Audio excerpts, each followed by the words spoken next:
Hello everyone, তোমরা সবাই কেমন আছো? আশা করি তোমরা সবাই ভালো আছো। আমিও খুব ভালো আছি। আজকে আরেকটা মিনি ব্লগ নিয়ে চলে আসলাম। আজ ছিল আমার মেয়ের বার্থডে, আর প্রতি বছরের মতো এই দিনটা আমার কাছে খুবই স্পেশাল, কারণ আজকের দিনে আমি মা হবার অনুভূতিটা পাই আর মা হবার সুখটাও পাই। কারণ এই দিনটা সবসময় চেষ্টা করি আমার মেয়েকে স্পেশালভাবে করে তোলার জন্য। তাই ঘরোয়াভাবে প্রতি বছরের মতো ঘরোয়াভাবে ছোটোখাটো একটা অনুষ্ঠান করেছি। আর সকাল থেকে এত ব্যস্ত ছিলাম রান্নার কাজে, সকাল থেকে ব্লগটা করার আর টাইম পাইনি।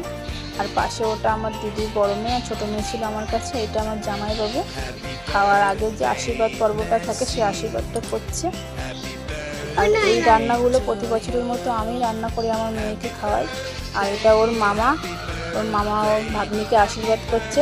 আর আজকে দুপুরের মেনু ছিল 5 রকমের ভাজা, ফ্রায়েড রাইস, সাদা ভাত, স্যালাড, 10 রকমের মিষ্টি, দই কাতলা, দই চিকেন, চাটনি, এগুলোই। আর সাথে কিছু ফলও ছিল। আর এটা রাতে সেলিব্রেট ছিল কেক কাটা। পাশের কয়েকটা বাচ্চা কাচ্চা বলেছিলাম, আর পাশে 2-3টে মহিলা এসেছিলো, আর তারা আমার মেয়েকে কেক পায়েস খাওয়াচ্ছে। আর তোমরা সবাই আমার মেয়েকে আশীর্বাদ করবে যেন ও বড় হয়ে ভালো মানুষ হয়।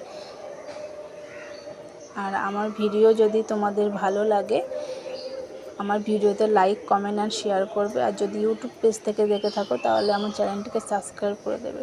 বাই।